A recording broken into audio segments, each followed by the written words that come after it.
Welcome back to Iwaihime. Hopefully we'll finish this current story off. 死ぬわけではないのじゃ。呪いをすべてその身に背負ってもらうだけじゃ。Yes, we know 同 that. じことじゃ。それに代々呪われた子を産み続けなければならないんじゃろ。そんなの絶対にごめんじゃぞ。 The spell to seal the cursed suit into a sacrifice. The mayor had gathered several of the elders and engaged them to an unproductive discussion about who its target would be. They had to choose one sacrifice, but it wouldn't just end with them. In order to keep the curse sealed, they would need to have a child to bear the curse and raise them. A child that would go on for all eternity. もちろん、村を救うための人柱となるのじゃ。村を挙げて支え、感謝するぞ。What was it? A cycle. Not a cycle that would go on for all eternity. That's what it meant. Okay. On the surface, the sacrifice would be praised as the hero who saved the village. But in reality, there was no way any villager would willingly interact with the clan of someone bearing such an ominous curse. They would just be ostracized by the whole village, and their descendants would likely be subject to the same treatment. So no one wanted to step up to the task, not when it meant condemning their family to eternal damnation in every sense. But the whole village would be destroyed if they didn't choose to sacrifice and perform the ritual. Unlike the present, this was in an era where people were free to choose where they lived. Now that the land was cursed, they had nowhere to run. すす封じの儀式は明日の朝に執り行わねば間に合わぬそうじゃ。何としても選び出さねばならぬぞ。どうしても決まらぬというならば、くじで決めざるを得んが。そうじゃ。妙案がある。 How about that Azusa priestess? Everyone looked at each other with surprised. 儀式のやり方は Oh, so 分かっとるんじゃろ。別にあずさみ子がおらんでも儀式はできるはずじゃ。おお、そうじゃ。儀式をするのに、あのあずさみ子は必要ない。But the curse is supposed to be for the...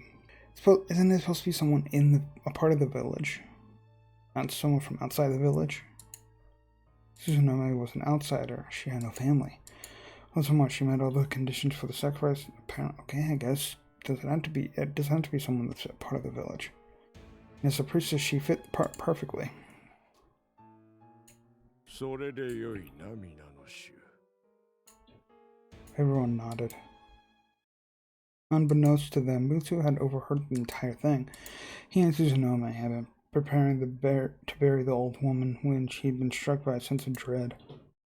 As it turned out, his foreboding had been well founded. Suzunome, 逃げるな。 Suzunome blinked in surprise, but Mutsu just grabbed her by the arm and dragged her to her feet. 何事ですか？痛いです。話してください。後で話す。今は黙って走るんだ。 The village could not understand why the pair were running, but their confusion turned to rage after the mayor spoke. その女を逃がすな！捕まえるのじゃ！何事かわかりませぬ。あいつら、君を生贄にするつもりだ。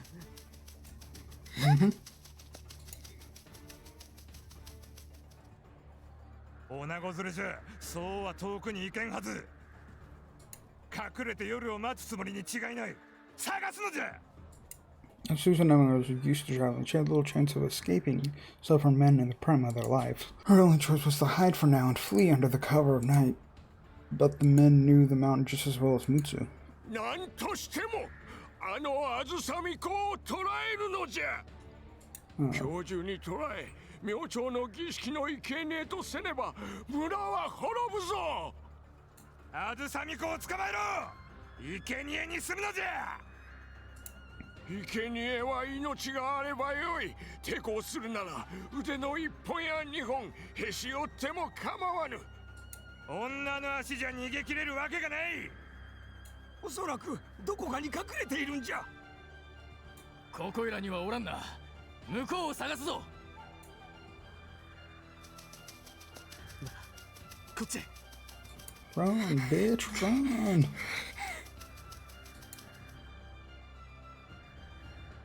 今藪の向こうで音が聞こえたぞ。おい、そこにいるか。アホ、わしらじゃこっちにはおらんぞ。 They managed to escape him? 言ったようだね。今のうちに行こう。峠の向こうは森が深い。そこに明日まで身を潜めているんだ。生贄の儀式とやらは明日の朝に必要なんだからね。それまで身を潜めていれば鈴の目を追う理由はなくなるはず。でもそれでは村が六神様の呪いに。 Like, without a doubt, I know that the ritual is gonna happen. Because it's already been said that the curse has been going on for all this time. So, I know the ritual's gonna happen, but whether it's her being the sacrifice or someone else, I mean, obviously, it's very obvious it's gonna be her, but still. どうしても生贄が見つからないなら、その時は僕が生贄になるよ。そんな、どうしてムツが。これは彼らの六神様のお山を犯した者たちの罪ではありませんか。それに最初から反対していたムツが生贄になることなどありませぬ。生贄になったって死ぬわけじゃないんでしょ。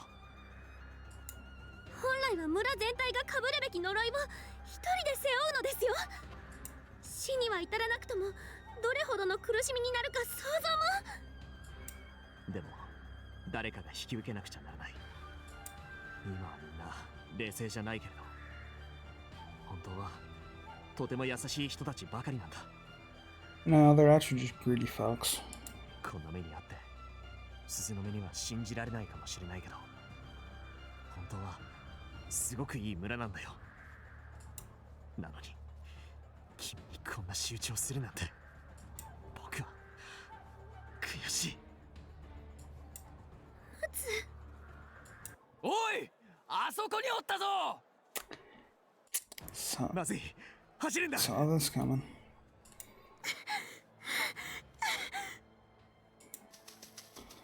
They're not gonna be able to last. おったぞ、おったぞ。どこじゃどこじゃ。ああ、いたぞ。あそこだ。 Men with bloodshot eyes rushed out of the thicket one after the next. Soon Emily was already out of breath. Escape was impossible. 君は走って、僕は食い止める。振り返らないで。さよなら、鈴の目。 Either wanted this to be how they parted, but that was exactly why. Susanome couldn't afford to stop. She couldn't let Mutsu's final act of chivalry go to waste. So all she could do was pray for her safety as she ran. Mutsu was kind by nature, but he would fight for his life if needed. The men came charging at him full speed once they saw him. Yet, much to their surprise, Mutsu threw one into a thicket. Apparently, they hadn't expected the cornered rat to fight back. ムツ、血迷ったが。 血 No, 迷ったのはどっちだ。恥を知れ。 I was gonna say something similar. 六神様のお山を犯しのみならず、巫女様の恩にあだで返すなんて言語道断だ。構うな。女を追うんだ。行かせるものか。離さんかバカ者。行かせないぞ。彼女は逃がす。走れ、走るんだ。鈴の目。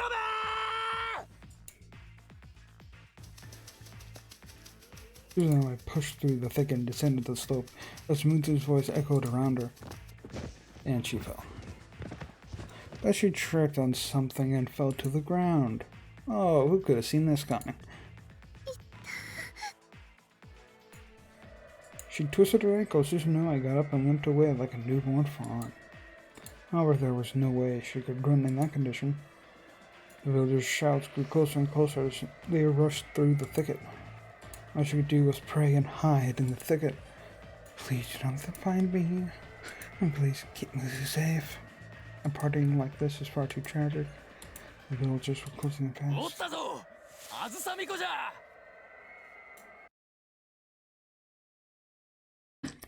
Yeah. Oh, look. No, wait, hold up. Wait. That's the bell from that one nightmare involving, the best friend, I think. God, it's been so long since I've heard their names. Forgot her name. But you know who I'm talking about. The one that he broke out of a bell. That specific bell. And it had Toei sitting on top of it. The village youths were on the ground of the abandoned temple, rolling the temple's bell in unison to prepare for the ritual. The soot-sealing spell required a giant metal cauldron. They would seal the sacrifice and the soot they'd gathered from the village into it for 3 days and nights until the sacrifice had absorbed all the soot. That's why there's all that soot inside. And it's not a bell, but it's more like a cauldron than a bell? Huh. The village had no giant cauldrons. Okay. Answer my question. It is a bell, but they're using it as a makeshift cauldron. Okay. So the temple's bronze hanging bell was a perfect. Okay. It would be tilted over partway and held up by logs, an arrangement often used in animal traps. Once the sacrifice and the soot were put through the gap, the logs would be removed, sealing them both inside the bell.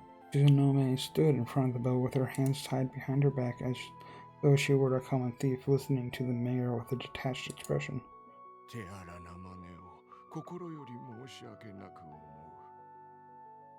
No, you're not. It does not pain you to do this.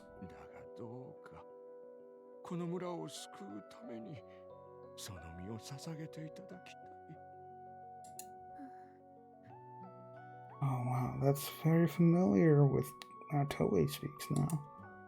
Is Mutsu alright? I cannot see him anywhere. He opposed the village's decision. It would not be surprising if they killed him. He fought to give me a chance to escape. I hope he's alive. Those thoughts were all that occupied Suzunome's mind. The ritual preparations before her felt so very far away.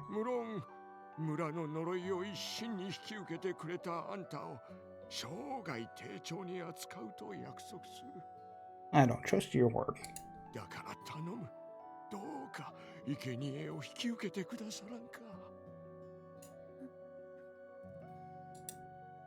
Tsunome didn't answer. She simply continued spacing out, giving no indication as to whether she heard a single word. The mayor rose to his feet and whispered into her ear.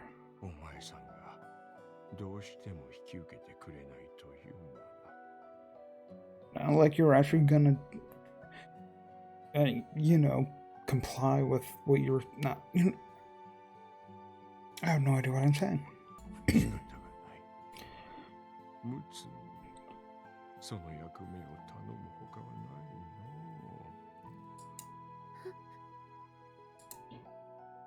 The mayor didn't know for a look Suzunome's reaction.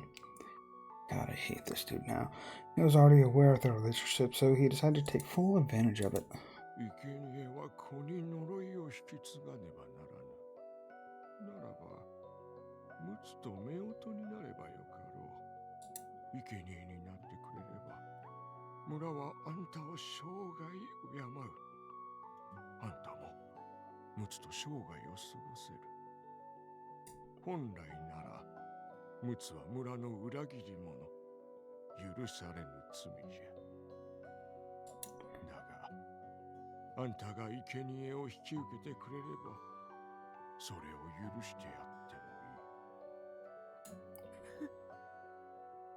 I smell bullshit.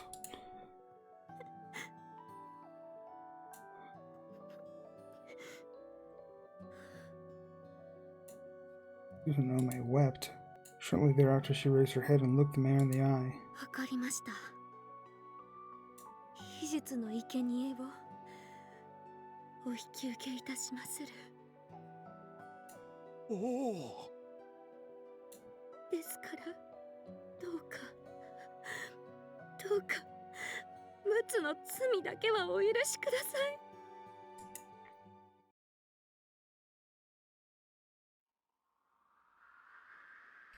Mutsu finally regained consciousness to the sensation of an insect tickling his nose. He was lying face down in a grove on a steep slope.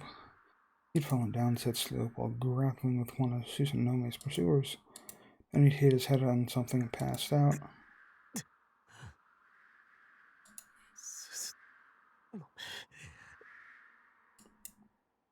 The air was still. Mutsu couldn't sense anyone nearby, no matter how hard he strained his ears. His stomach churned with a horrible sense of dread.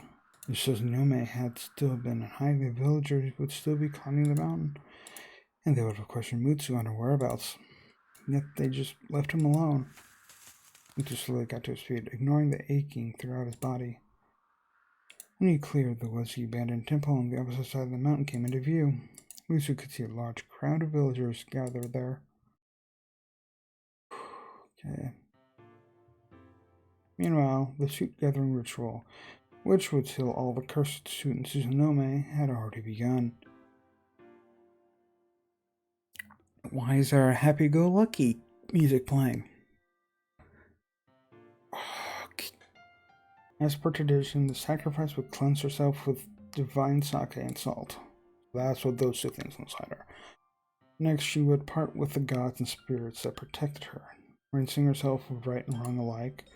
Once her body was spiritually pure, she would smear the suit swept up from across the village all over. Stark and naked amidst the watching field. Oh, really? Susanome plastered the suit that had blanketed the mountains across her body.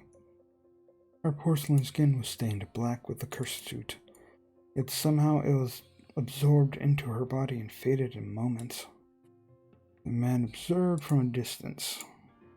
At first they'd been staring scandalously at her, but now they were all seized with tension. Eventually all the suit was gone. Her whole body had absorbed the suit like a sponge, the curse like a sponge. Finally they reached the last step. She would be sealed into the bell for 3 days and 3 nights in order to seal the curse to her body permanently. Susanome nodded to the mayor to let him know she was ready. The mayor nodded back and gestured toward the bell.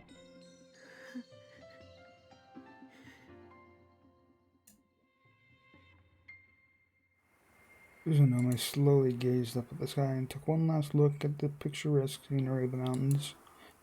Once her body fully takes in this curse, how will the world change? How will this beautiful world look to these cursed eyes? I can tell this is the last time the wind will feel so pleasant, the air smells so fragrant, the sky gleams so blue. But if it means saving Mutsu and protecting the village he holds so dear, then I shall go through with this and say farewell to my final attachments to this life. Hey, I don't know if I can show all that. Susanome entered the raised bell and sat down. She then closed her eyes and concentrated. Before long, her sense of sight and hearing were completely sealed away. Amidst that silent world, Susanome quietly gave in to her fate. I can't show that. よし、釣り鐘をかぶせるのじゃ。 The men slowly approached the bell with axes in hand. Once they cut the logs holding the bell up, Susanome would be sealed beneath it.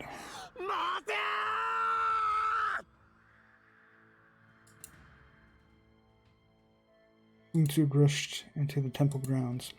Panicked, the mayor urged the men to seal the sacrifice away before it was too late. But his cries failed to reach the woman who accepted her fate and closed off her heart. It really was too late. A group of nearby men rushed Mutsu in an attempt to hold him back.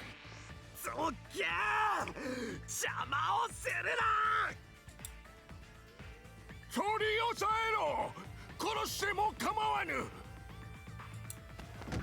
Mutsu tossed aside the men, grappling with him one after the next, his face a mask of demonic fury. Though they far outnumbered him, the men faltered at his feats of superhuman strength. His blows had knocked out their front teeth, leaving them clutching their broken wrists and groaning as they writhed about. 鬼じゃ。何をもたもたしておるか。さっさと釣り鐘を落とすのじゃ。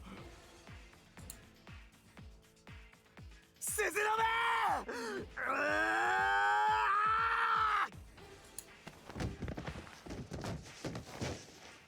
The men gripping Mutsu were tossed back. Everyone knew Mutsu boasted of his strength, but his power at this moment was beyond their wildest imaginations. The adrenaline was all it took to overpower the men. Nothing could stand in Mutsu's way, nothing but the giant bell they were trying to seal Susanome in. But in a cruel twist of fate, the bell hit the ground and shook the earth with a heavy roar, trapping Susanome inside. Yet Mutsu's charge could not be stopped. In fact, his legs started hitting the ground harder and faster. He put all his might into his toes and kicked off the ground so intensely it nearly shattered beneath him.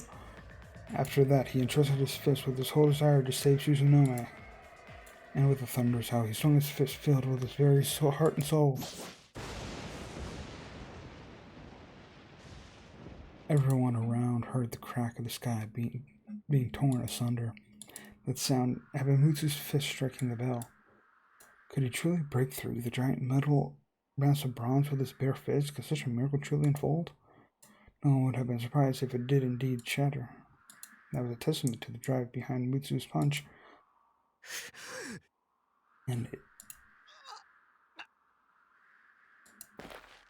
But then Mutsu slowly fell to his knees. He gripped his trembling fist, now gushing blood. It was broken. It was hardly a wonder. How could a fist ever smash through such a thick hunk of metal? But his drive had been so fierce it almost seemed possible.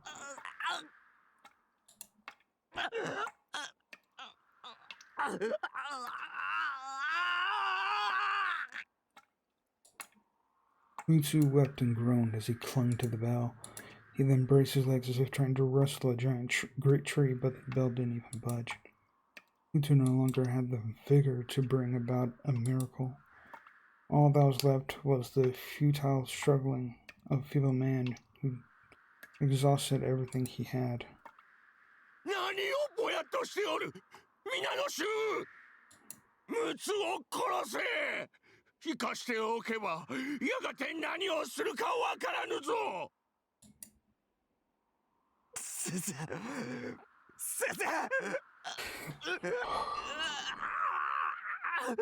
Mutsu screamed once again, but it possessed none of the gallant spirit of his previous roar, merely the sorrowful howl of a wounded wolf.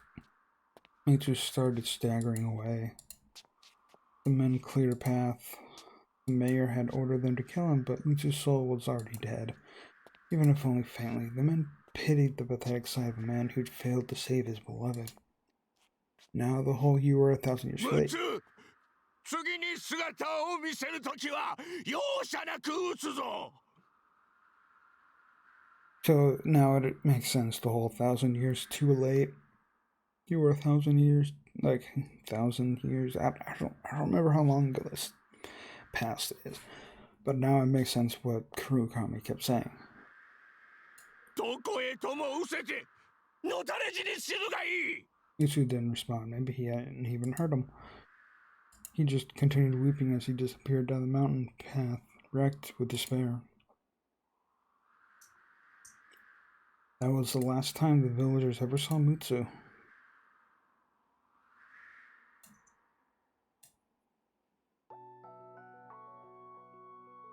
After 3 days and nights had passed, the bell was moved aside, revealing the pitiful state of the sacrifice. Her eyes were dim and unfocused, truly as though she transformed into a cursed puppet that only existed to breathe. Man, I really thought this was going to be the end of this story, but we've got to another quick save moment, so I guess I'll be another part. That is the end of this video for Iwaihime. A lot of things make more sense now. Going through this past of this curse, a lot of things make sense with this, with what's been happening with the previous chapters. Hope you enjoyed this. If you did, check out the other stuff I've done, and subscribe, like, and share, and all that stuff. Anyway, see you next time. Bye-bye.